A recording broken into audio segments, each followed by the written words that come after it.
hit the fire extinguisher. You hit the fire extinguisher. The fire extinguisher goes off in my store, goes off on the mattress. Customers coughing. We're all coughing. It was like a scene in like a sitcom. What's up, guys? My name is Richard, the Mattress Pro, doing a brand new video. Today, I'm gonna be doing a video a little bit different. I'm actually, just being real, I'm cleaning dishes, and but I just want to kind of do like a get to know me thing while I do this. And so I want to be answering some questions that I think will help, um, get into that. I came up with some of these questions. I think they're interesting. So we'll kind of list them off here while we're doing dishes. So first one is, what's your background and how did I get into the mattress industry? So I actually got into the mattress industry by, for one, I've never been really good in school. That's always been kind of like a strong, bad thing of what I've done. I've just never been good at school. I've never been a good student. So I never liked school. I knew I never wanted to, pursue like a higher education, and I wanted to get into sales. I've always selling things, selling phones, selling anything I can. Pencils in school, whatever it was. So what I did was I got into the mattress industry because my father had a lot of friends in the mattress industry. So, since my father had a lot of friends in the industry, what I did was I always saw them as pretty successful people. And to me, as a kid at the time, successful was someone who was able to, you know, buy pretty much anything they wanted. I think they were making like $150,000, $200,000 a year. So I was like, you know what? I'm not going to go to school. I'm just going to be a mattress salesman.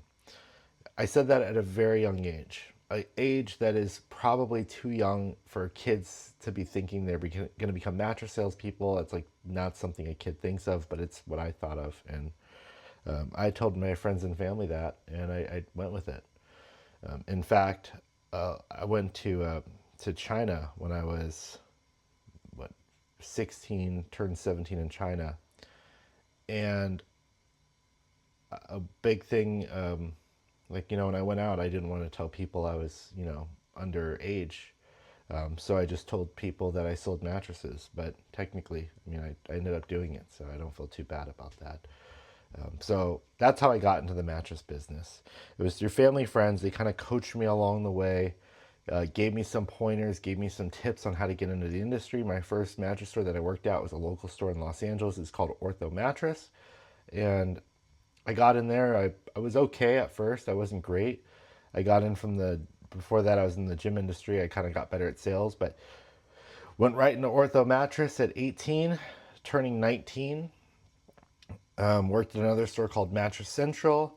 Um, Put in my years there, worked at multiple different stores, Ashley Furniture, local stores, other places, and I just, kind of learned everything I needed to do, and then bam, opened up my own store. My favorite part about owning a mattress store.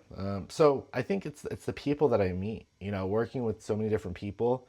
I am passionate about helping people out. It's not like I'm not like super passionate about just mattresses and foams and coils, but I'm passionate about meeting different people. I think it's really cool. It connects me with so many different characters. I've worked with famous celebrities. I've worked with just really cool people, and I've met really good friends. Some of my closest friends I've actually were customers, and some of my best friends have came from the industry. So I'd say my favorite part about owning a mattress store is being able to help out just really cool people and get to meet a lot of cool people in Los Angeles. You meet some weird people too, but that comes along with it. They're everywhere. But that would be my favorite part about owning a mattress store. And also too, you don't have to worry about, when you're the business owner, you don't have to worry about having a boss. That's really cool. But it also makes it difficult because if you don't sell, you're not making money, you can't pay your bills, or, it's just all the stress runs on you. All right, so I kind of like someone telling me what to do. What's the funniest or weirdest customer experience interaction I've had? There's a bunch. I've been doing this for a long time, so there's definitely a few. Um, Funniest or weirdest.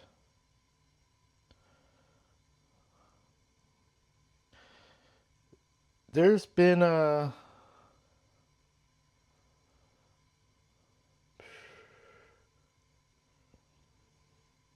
Nice or weirdest. There's just some really odd characters, that can come into a mattress store because everyone sleeps, everyone needs a mattress. But I've had I think it's kind of funny. Is like when people come into the store and like they don't want you to help them out at all. Like that's kind of funny. Like it's like I get it. I'm not like gonna pressure you to buy anything, and I know a lot of sales stores are like that. But I'm not they just like don't want to talk to you, and they're almost like afraid to talk to a salesperson. So that's pretty, that's pretty tough. It's kind of funny, I think that's funny. Other than that, I mean, I've had some weird situations happen that I probably can't even talk about on camera, but there's some weird stuff going on. Okay. What's a common misconception people have about mattresses? I would say a big one right now is, the internet, these online mattresses. Everyone thinks they're big name brand companies, and, like the Satfas, the Lisas, the Tufted Needles, the Brooklyn Bedding, the Helix, they think these are huge name brands. They've only been around for, a couple of years now, 4 or 5 years.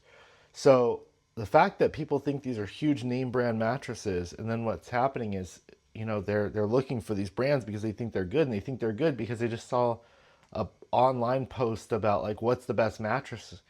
I think that's a big common misconception is people think they're the best. They think they're the top rated all because they saw this post on the internet. And, having insight in this industry, I know how they're not that great, so it's just kind of don't believe everything you hear on the internet, so, I mean, I know I'm on the internet, but there's some good stuff out there, but you can't believe anything you hear on the internet. What do I do when I'm not working? Any hobbies or passions? So, what do I do when I'm not working? I'm cleaning dishes right now, but no, I come from a background, like I said, of working in a mattress store. I was working 6 days a week, 9 to 9. I didn't really have too much of a life. Like this was it. This is everything. And I recently got to a point where I can not be at a store all the time, which is great. I love it. I I'm working probably the least that I have in a store. So I almost don't even know what to do with a lot of my life. I don't. I go to the gym. I love going to the gym. I enjoy that. I like watching YouTube videos. I'm kind of a homebody. I do like going to the beach. I live pretty close to the water, which is really cool. I've never done that before. And I love spending time with my girlfriend. She's great. And that's what we do. We just make food and probably just hang out at home. I don't do a lot of things. It's kind of boring. One thing most people don't know about me. I would say that most people don't know about me. When I was younger, I was always like really overweight. I mean, I wasn't like morbidly obese, but like I was 60 pounds overweight. I lost 60 pounds. I couldn't do a push up until I was 18 years old. That was huge for me. And then, I started to, kind of work on my body, work on myself. And I had no confidence before, and now I have a lot more confidence. I couldn't even look at myself in the mirror when I was younger. It was awful. So, that's something that a lot of people don't know about me. I mean, the people that know me forever know that I was pretty fat when I was younger, but, that's it. I've kind of grown out of that, which is great. But that's it. That's what a lot of people don't know about me. If I can have any superpower, what would it be? That's a fun one. Um, I think so tough.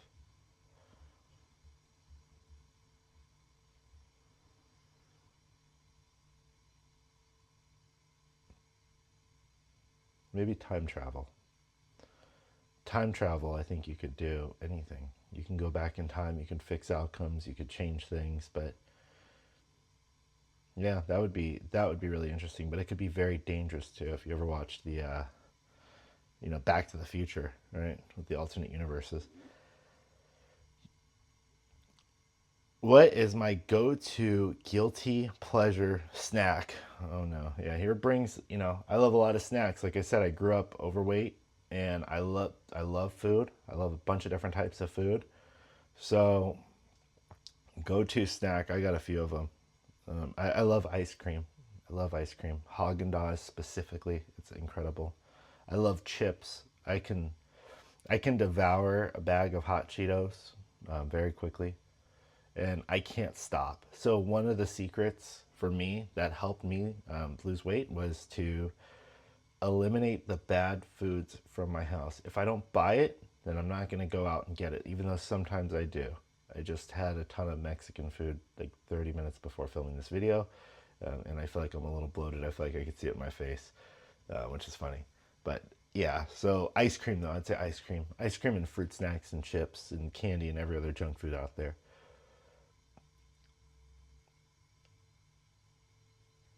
What's the best piece of advice you've ever received? So interesting. I always try, I meet a lot of people and I've had a lot of opportunities, a lot of businesses. I've had some businesses fail, but there's a few.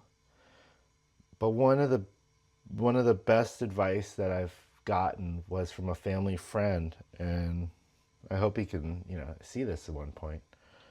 Um, he said that I was probably 15 and we'd have heart to hearts at like, he was like 9 years older than me. We grew up together. But anyways, I was 15. He was probably 24 at the time, and he says you need to pick your battles. And that was a big one. Just pick your battles. And so, and then my grandpa always says, keep your mouth shut and your ears open. So always listen. I'd say those are great. That's probably some great advice. I've received some really good advice that's helped develop me over the years, though. So, those are the top two that I can think of right now, but not to put anything past the other ones that I've had. 10 says, if you can meet any famous person, dead or alive, who would it be? That's a lot of pressure. Um,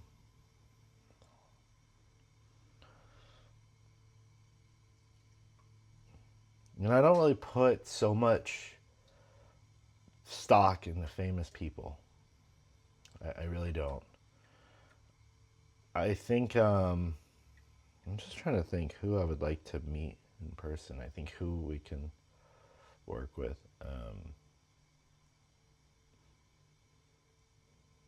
Famous person, dead or alive.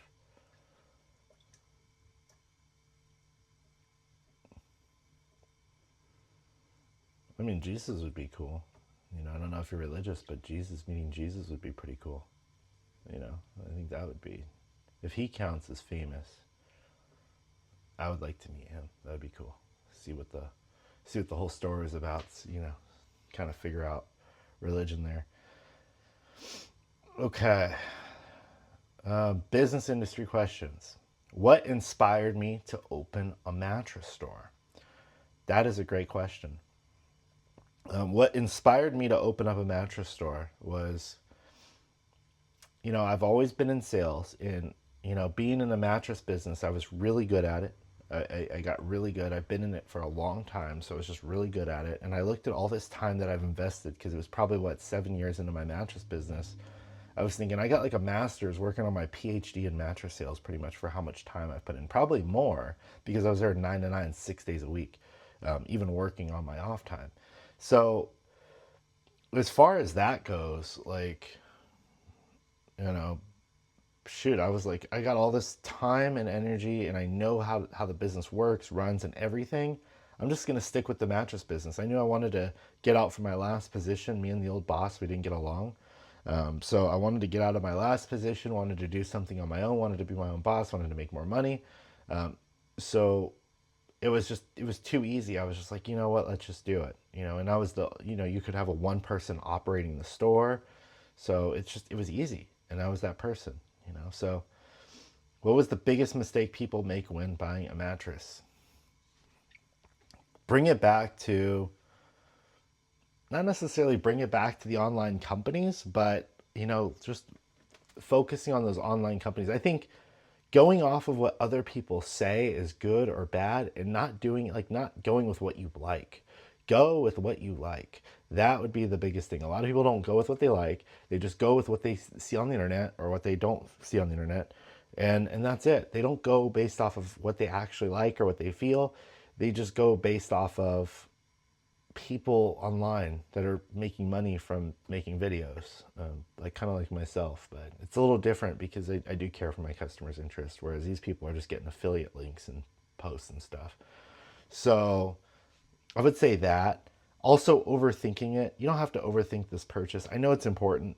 Buying a mattress is really important, and sleeping on the right bed is important, but don't overthink it. Like, why overthink this? We got so much other things that are going on in life, so much other more important things. Don't overthink the mattress. Just buy the mattress, and but the thing is, it's hard to trust who to buy it from because not a lot of people are good. So, if you're interested, obviously shoot me a text. What's one? What are some of the best mattresses for different sleep styles? That's a good question. Look, I recommend almost the same style of mattress for most sleepers. You need something that's going to be firm and supportive, but not too firm to where it's going to give you pain or discomfort in your shoulders and hips. Most people fall asleep on their back and they end up on their sides sometime in the middle of the night.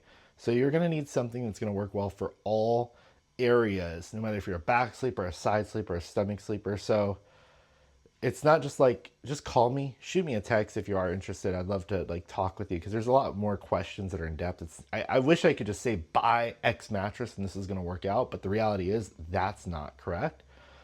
It really depends on you, your sleep style, your sleep preference, your height, your weight. If you sleep with a partner, so many different things. So that's it. That's really what happens.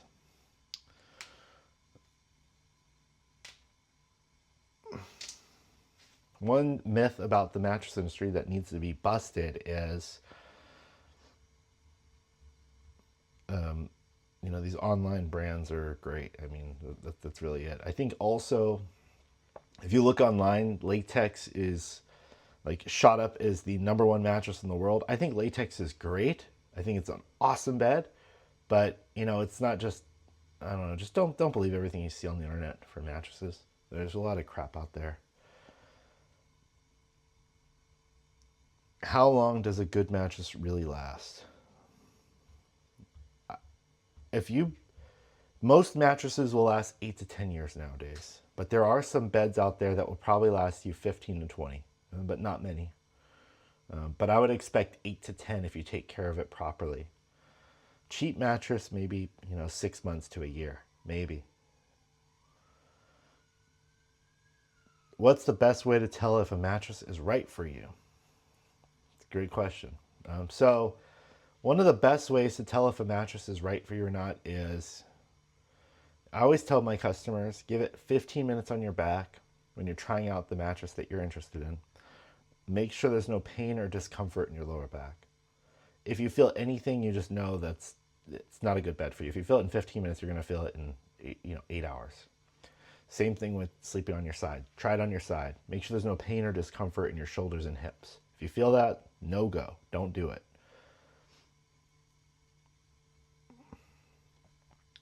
How has the mattress industry changed over the years? So the mattress industry has changed, and it's changed in a couple ways. But I would say the biggest thing, and I keep going back to these online companies, but these online companies, that's one of the biggest reasons, right? That's a big way that it's changed. All these people that are buying online mattresses, and it's a huge market share of online only mattresses, but there's a huge amount of people. Those people used to be coming into stores. Mattress stores used to be a lot more busy. And they always say that you never know that you're living in the good times until you're out of them, right? And you look back and they say those are the good times. That was probably the prime time of the industry. But at the same time,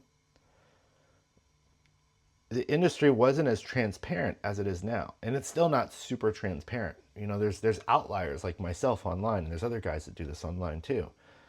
that are outliers, but the industry isn't really transparent. But the industry now with the internet, it keeps people honest. Now you can't just lie and say a price is X when you can look it up online and find 20 other prices that are the exact same or different or more or less. So it really keeps people honest. I think for honest salespeople, it helps us out, but for like slimy salespeople, it just shot them in the foot. And they're still taking advantage of people that don't utilize the internet. But my customers are people that do awesome research. Do I ever get a bad night's sleep, or do I always have the perfect setup? I do have a great setup.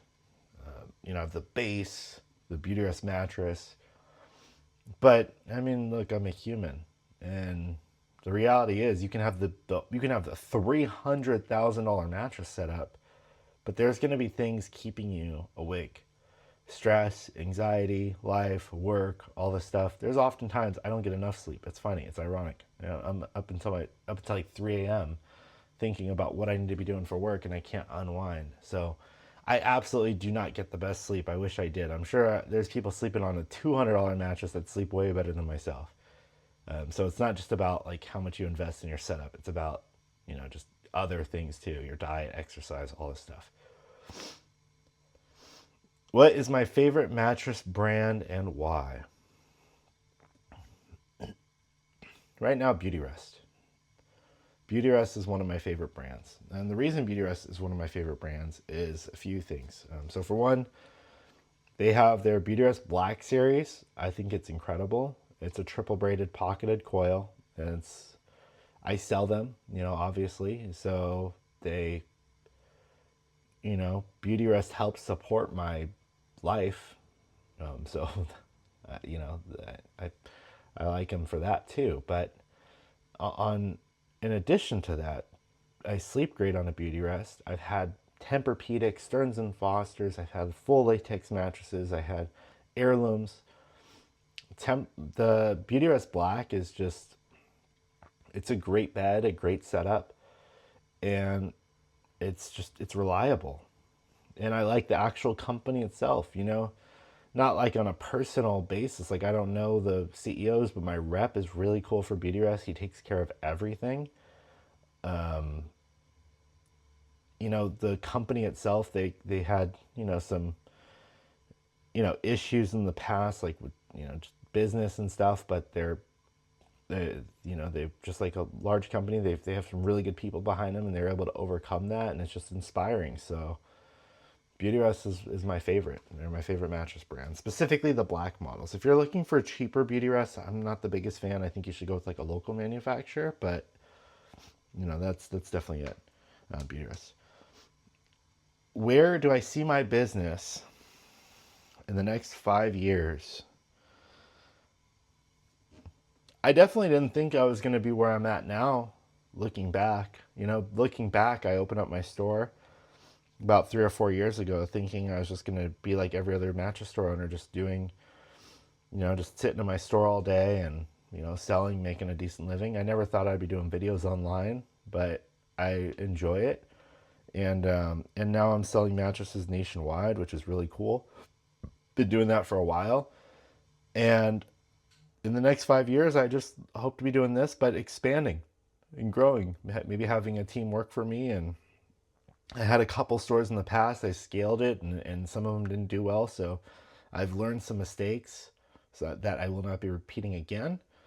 But as long as I can, help out customers and provide a good lifestyle for me and my family, and take care of my family, that's where I see it. And who knows, maybe I'll go into like consulting and helping other mattress store owners, grow their business. That's been a goal of mine, or helping mattress salespeople grow, which is part of like, I'm touching on that right now in my YouTube channel, because I can help develop some really good salespeople. I've done so in the past. So that's something I'd like to do.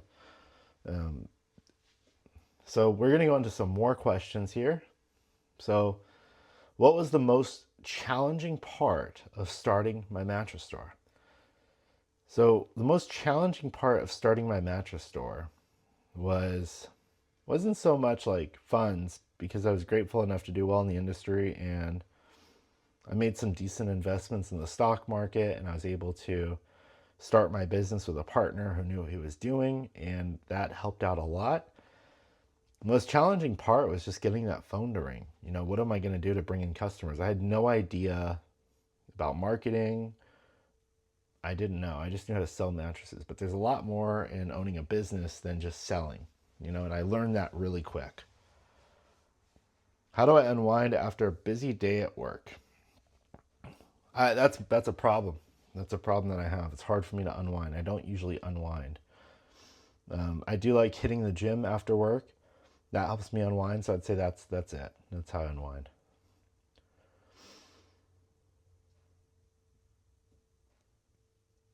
A surprising hobby or interest that customers might not expect that I have.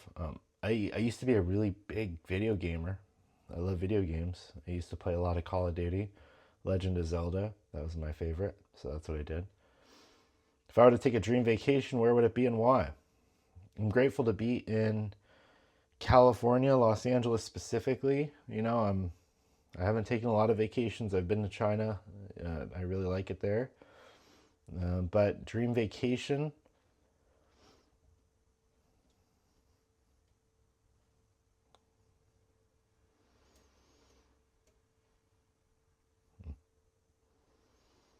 I don't know, maybe like a world tour, go to like different parts of like China,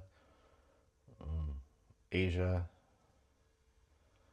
Italy, like the Europe stuff. But it's hard for me to take a vacation because I'm always thinking about work, and it's tough. It's difficult to relax and unwind. Where's my favorite local spot in town? Probably like the gym. I'm boring. It's one of my favorite spots. It's like my therapy. The gym is great, but I'm kind of a homebody.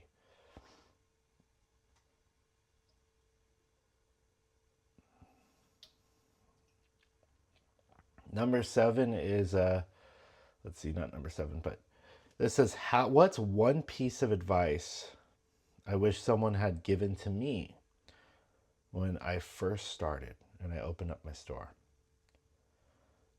Two things that I've heard that really helped out. One was Alex Hermosi. He mentioned you don't want to choose a business partner with similar strengths as yourself. So, for an example, me and my business partner, we're kind of similar. We're really good at sales, really good at talking to people, not so good at the paperwork and the operations. So, that was always tough for us. We had to hire someone else to do that. So, it was kind of pointless to have two people that do the same exact talents and have the same exact weaknesses. So that's one. Another one, be careful with your advertising. I spent thousands of dollars, hundreds of thousands of dollars in advertising, and I didn't know what I was doing. So like everything that I've done good for my business was like out. Like I did some crazy months in terms of sales. It was outweighed drastically by the amount of dollars that I spent in advertising. That was just like some of them just didn't work out. I learned a lot, but it was a really expensive and costly mistake that I'm still dealing with today.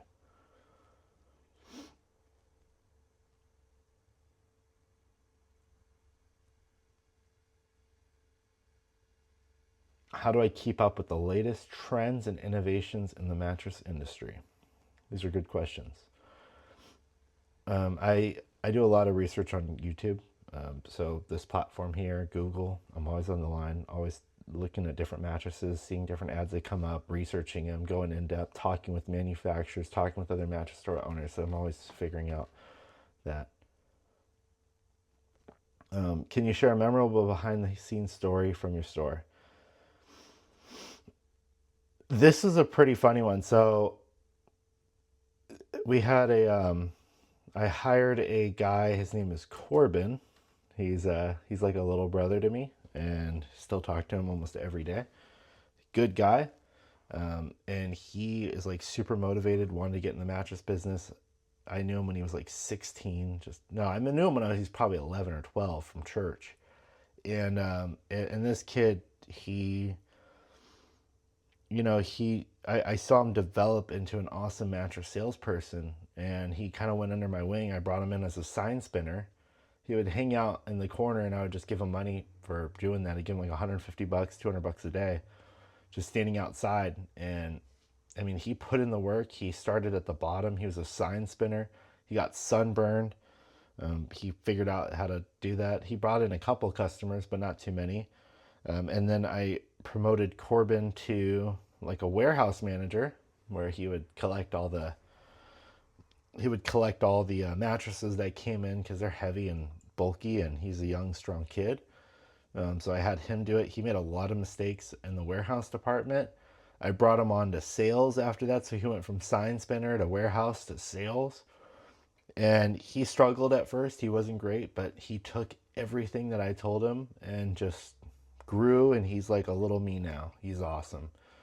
So Corbin is with a very large mattress chain now, and he's kicking ass. And I mean, he's making over six figures, and he's not even 21 years old yet. So I'm super proud of Corbin. But one thing that this guy did,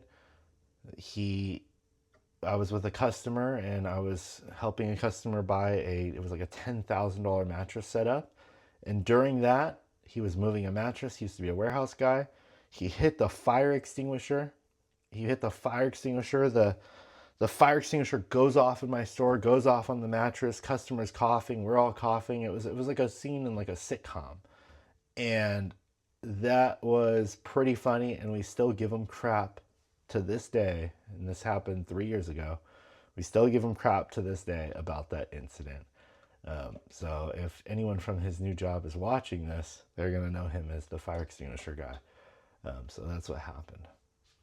Guys, this has been a great video, and I really do appreciate you for watching this. It's kind of different. So I hope you guys like it. And if you guys do, leave a like on the video, because it helps show more people these types of videos. And overall, thank you for your support. If you guys do need a mattress, you could shoot me a text. My cell phone number is 818-720-6743. My name's Richard the Mattress Pro, and we're out.